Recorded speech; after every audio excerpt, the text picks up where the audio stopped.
गोरखपूर जिल्ह्यातील बेलघाट गावात सूरजकुमार नावाचा एक तरुण राहत होता. त्याच्या कुटुंबात त्याची बायको पूजा आणि त्याची आई रमाबाई देखील सोबत राहत होत्या. सूरजकुमार आपल्या गावापासून 20 किलोमीटर दूर असलेल्या साखर कारखान्यात मजुरीचे काम करत होता. महिन्याला 12-13 हजार रुपये तो कमावत होता. सूरजची बायको पूजा घरातील कामकाज करत असायची. तिचे चालचलन आणि चारित्र्य ठीक नव्हते. सूरज कारखान्यातून जेवढे पैसे कमावून आणायचा ते सगळे पैसे त्याची बायको पूजा क्षणार्धात उडवून टाकत असायची. पण तरीसुद्धा कुटुंब कसंबसं चालू होतं. या दोघांच्या लग्नाला सुमारे 7 वर्षाचा कालावधी झाला होता. दोघांनाही अजून मुले झाली नव्हती. याच कारणामुळे त्यांच्या घरात नेहमी भांडण होत असायचे. कधी पैशावरून तर कधी मूल नसल्यावरून भांडणे होत असायची. कित्येक वेळा सूरजची आई रमाबाई आपल्या सून पूजाला म्हणायची की तू एक प्रकारची वान स्त्री आहे, तुझ्यापासून कधीही मूल होणार नाही. पण पूजा सुद्धा काही कमी नव्हती. ती आपल्या सासू रमाबाईला एकच गोष्ट म्हणत असायची की दोष तुमच्या मुलामध्ये आहे. तुमचा मुलगा रोज रात्री खोलीत येतो आणि उशी घेऊन वेगळे जाऊन झोपतो.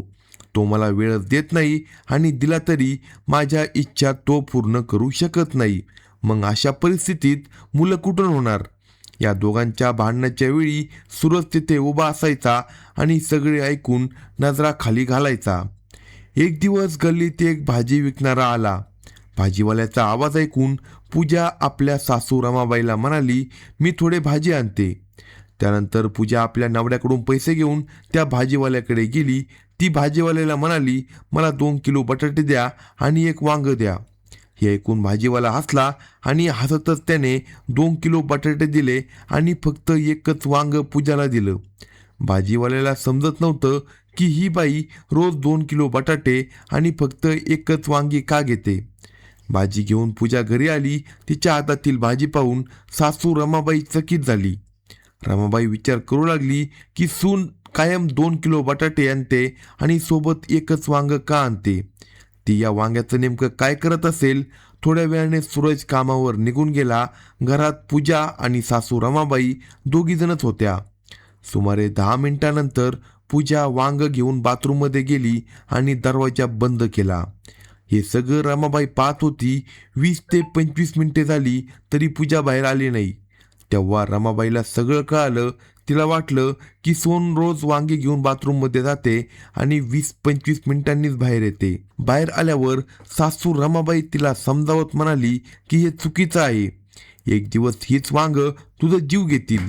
पण पूजाने एका कानाने ऐकलं आणि दुसऱ्या कानाने सोडून दिलं. तिला माहीत नव्हतं की हीच वांगे तिच्या मृत्यूचं कारण बनणार आहे. आता पूजा विचार करू लागली की तिचा नवरा तिच्या इच्छा पूर्ण करू शकत नाही आणि वरून सासूचे चोमणे तिला अधिकच त्रास देऊ लागले आहे. याच दरम्यान पूजा कोणत्या तरी परक्या पुरुषाच्या आधाराचा विचार करू लागली. पाहता पाहता दिवस जात राहिले आणि तारीख येते 10 सप्टेंबर 2025ची.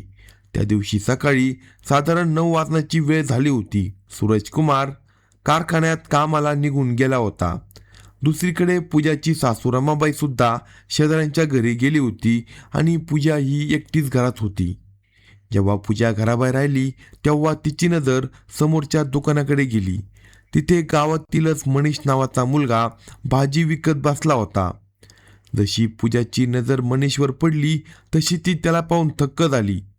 पूजा विचार करू लागली की आता घरासमोर दुकान उघडले आहे आणि त्यावर एक देखणा मुलगा बसतो. तेव्हापासून पूजा मनीषला मिळवण्याचा विचार करू लागली.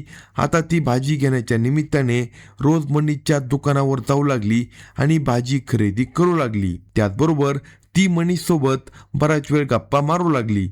दुसरीकडे मनीष सुद्धा पूजाकडे आकर्षित होऊ लागला. हळूहळू मनीष पूजावर फिदा होत गेला. अशाच प्रकारे 10 दिवस निघून गेले आणि तारीख येते 20 सप्टेंबर 2025ची.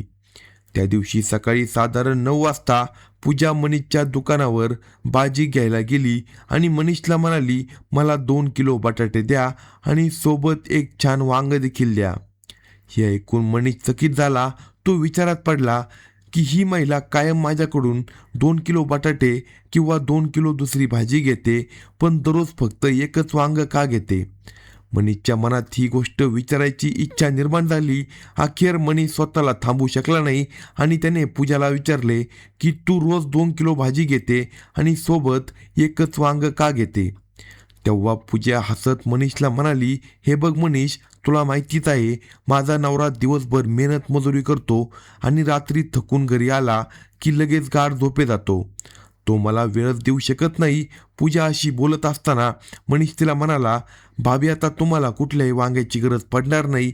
हे ऐकून पूजा हसत मनीषला म्हणाली, तू असं कर मनीष, आज घरी कुणीच नाही म्हणून मी भाजी घेऊन घरी गेले की 10 मिनिटांनी तूही ये, कारण माझी सासू आता शेजाऱ्यांकडे गेली आहे. हे ऐकून मनीष खूप खुश झाला. तो विचार करू लागला की जेव्हा ही महिला स्वतः संधी देत आहे तर मी ती का सोडू. त्यानंतर भाजी घेऊन पूजा घरी आली आणि मनीषची वाट पाहू लागली. थोड्या वेळाने मनीषने आपले दुकान बंद केले आणि तो थेट पूजाच्या घरी पोहोचला. दरवाजा उघडताच पूजाने मनीषला आत बोलवले. त्यानंतर ती मनीषला घेऊन घरातील खोलीत गेली. त्यानंतर दोघांनी आपल्या इच्छेने अनैतिक संबंध प्रस्थापित केले. दोघेही संबंध करत राहिले जोपर्यंत दोघांचे मन भरले नाही. जेव्हा दोघांची इच्छा पूर्ण झाली तेव्हा पूजा मनीषकडे काही पैसे मागू लागली. मनीषने पूजाला काही पैसे दिले. पैसे मिळताच पूजा फार खुश झाली आणि मनीष हसतच तिच्या घरातून बाहेर गेला. याच प्रकारे जेव्हा पूजाला संधी मिळत होती तेव्हा ती मनीषला फोन करून घरी बोलावायची आणि दोघे आपल्या मनाप्रमाणे वेळ घालवत असायचे. आता पूजा कायम आनंदी राहू लागली होती, कारण तिला मनीषकडून पैसेही मिळत होते आणि मोफत भाजीपाला खायला मिळत होता. पण पूजाला याचा अंदाज नव्हता की पुढे चालून ह्याच भाज्या आणि हीच वांगी तिच्या जीवासाठी धोका ठरणार आहे. अशाच प्रकारे दिवस जात राहिले. त्यानंतर तारीख येते 30 सप्टेंबर 2025ची. त्या दिवशी सकाळी साधारण 10 वाजेची वेळ असावी. मनीष आपल्या दुकानावर भाजी विकत होता. त्याचवेळी मनीषचा मित्र प्रवीण कुमार तिथे आला. प्रवीण आपल्या मित्र मनीषला म्हणाला, मनीष, तू दिवस रात्र दुकानावर मेहनत करतो, चांगले पैसे कमावतोस, कधीतरी बसून थोडी मौज मजा पण कर. मौज मजेची गोष्ट निघताच मनीष म्हणाला, चल आज कुठेतरी बसून छान पार्टी करू. त्यानंतर मनीषने दुकानाचा शटर खाली केलं आणि मित्र प्रवीणला घेऊन जवळच्या दारूच्या ठेक्यावर गेला. तिथून दोघांनी दारू घेतली आणि दारू घेऊन ते थेट नदीकाठी गेले. नदीकाठी बसून दोघे आरामात दारू पिऊ लागले. थोड्या वेळाने जेव्हा दोघांवर नशा चढली तेव्हा मनीष नशेत आपल्या मित्र प्रवीणला म्हणाला, हे बघ प्रवीण, आज माझ्यासाठी खूप चांगला दिवस आहे, कारण आज मी खूप खुश आहे. हे ऐकून प्रवीणने मनीषला विचारले, अशी कोणती खुशी आहे की तू इतका आनंदी आहे? तेव्हा मनीष म्हणाला, आमच्या दुकानासमोर सूरज नावाचा माणूस राहतो आणि त्याच्या बायकोचे नाव पूजा आहे. मी तिच्याशी नेहमी उठबस ठेवतो. हे ऐकून प्रवीण मनीषला म्हणाला, तू तर रोज तिच्या घरी जातो. मनीष म्हणाला, हो, रोज मी तिच्या घरी जातो. तेव्हा प्रवीण म्हणाला, मला पण तिच्याकडे जायचे आहे. त्यावर मनीष म्हणाला, ती पैसे घेते आणि पैसे दिल्यावरच सगळे होते. त्यावर प्रवीण म्हणाला, पैशाची चिंता करू नको, मी पैसे पण देईन. त्यानंतर प्रवीण आपल्या मित्राला म्हणाला की आत्ताच तिला फोन कर आणि आपण लगेचच तिच्या घरी जाऊ. तेव्हा मनीषने त्या क्षणी पूजाला फोन केला आणि सांगितले, माझा मित्र प्रवीण आहे, तो तिला भेटू इच्छितो आणि पैसे देण्यास देखील तयार आहे. पैशाचे नाव ऐकताच पूजा लालसेत पडली आणि म्हणाली, लवकर माझ्या घरी या, कारण घरी ना माझी सासू आहे ना माझा नवरा आहे. हे ऐकून ते दोघे मित्र खूप खुश झाले. त्यानंतर प्रवीणने आपली मोटारसायकल काढली आणि मनीषला बसून थेट पूजाच्या घरी पोहोचले. घराच्या दरवाजावर त्यांनी थाप मारली. तेव्हा पूजाने दरवाजा उघडला. दोघांना पाहून पूजा फार खुश झाली, कारण तिला आता भरपूर पैसे मिळणार होते. पूजा म्हणाली, आधी पैसे द्यावे लागतील, त्यानंतर तुम्ही आत येऊ शकता. तेव्हा प्रवीणने लगेच खिशातून पैसे काढून पूजाच्या हातात दिले. पैसे हातात पडताच पूजा फार आनंदी झाली. त्यानंतर पूजाने दोघांनाही घरात बोलवले आणि मुख्य दरवाजा बंद केला. त्यानंतर ती दोघांना आपल्या खोलीत घेऊन गेली आणि त्यांच्यासोबत अनैतिक संबंध करत राहिली. पूजा आणि ते दोघेही हे सगळे तोपर्यंत करत राहिले जोपर्यंत त्यांचं पूर्ण समाधान झालं नाही. तिघेही समाधानी झाल्यावर पूजाने त्यांना सांगितलं की तुम्ही प्रत्येक 3ऱ्या किंवा 4थ्या दिवशी माझ्या घरी येऊ शकता, पण त्यासाठी तुम्हाला मात्र पैसे द्यावे लागतील. त्यावर प्रवीण आणि मनीष म्हणाले, पैशाची चिंता करू नको, तुला पैसे मिळतच राहतील. एवढे बोलून त्यांनी तिला काही पैसे दिले आणि ते तिथून निघून गेले. आता परिस्थिती अशी झाली होती की जेव्हा जेव्हा या दोघांना वेळ आणि संधी मिळत असायची तेव्हा ते पूजाकडे येत असायचे, कामक्रीडा आणि मजा करत असायचे आणि तिला पैसे देऊन कोणत्याही अडचणीशिवाय तिथून निघून जात होते. अशाच प्रकारे दिवस जात राहिले आणि मग तारीख येते 10 ऑक्टोबर 2025ची. त्या दिवशी सकाळी साधारणपणे 10 वाजल्याची वेळ झाली होती. पूजा आपल्या घरात रोजचे काम करत होती. त्याचवेळी पूजाचा नवरा सूरज कारखान्यात कामावर निघून गेला होता. त्यावेळी पूजाची सासू रमाबाई आपल्या सुनेला म्हणाली की मी शेजारच्या बाईकडे भेटायला जात आहे, थोड्या वेळाने परत येईल. एवढे बोलून सासू रमाबाई शेजाऱ्यांच्या घरी निघून जाते. तेव्हा पूजाने प्रवीणला फोन केला आणि म्हणाली मला 4,000 रुपयाची खूप गरज आहे. प्रवीणने उत्तर दिले मी 4,000 रुपये देईन, पण मी तुझ्या घरी देखील येईन. पूजा म्हणाली तू घरी येऊ शकतो. त्यानंतर प्रवीण आपला मित्र मनीषच्या दुकानावर पोहोचला आणि त्याला म्हणाला चल आज पुन्हा त्या बाईकडे जाऊ. मनीषने आपले दुकान बंद केले आणि ते दोघे मित्र मिळून पूजाच्या घराच्या दरवाजापर्यंत पोहोचले. पूजाला पैशाची गरज होती. तिने दरवाजा उघडला तर समोर दोघे उभे होते. त्यानंतर सगळे मजेत गुंतून गेले आणि दरवाजा बंद करायचेच विसरले. तेवढ्यात अचानक पूजाची सासू रमाबाई तिथे आली आणि सगळ्यांना रंगेहात पकडले. संधी साधून दोघे मुलगे पळून गेले. रमाबाईने पूजाला जोरात ओरडली आणि भरपूर खडसावले.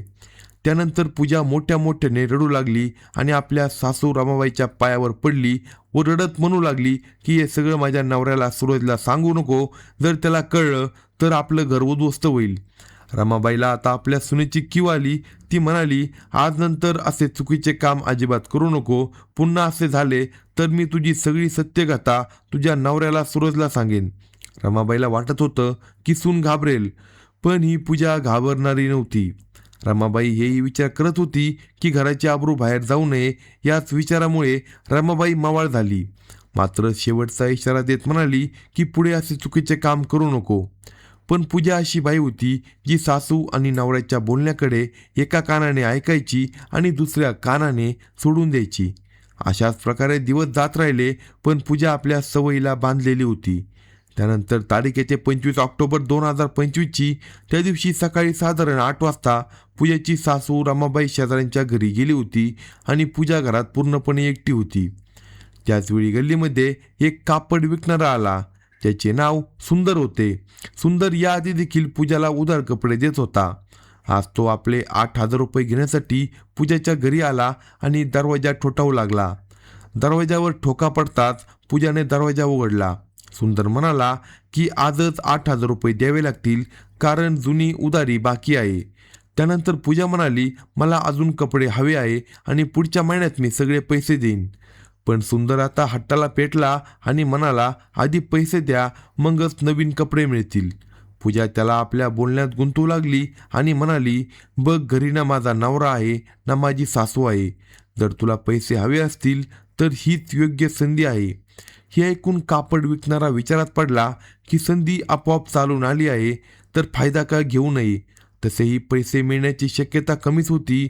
या विचाराने सुंदर तयार झाला. त्यानंतर पूजाने घराचा मुख्य दरवाजा बंद केला आणि सुंदरला खोलीत नेले. तिथे पूजा आणि सुंदर या दोघांच्या संमतीने ते कामक्रीडा करू लागले.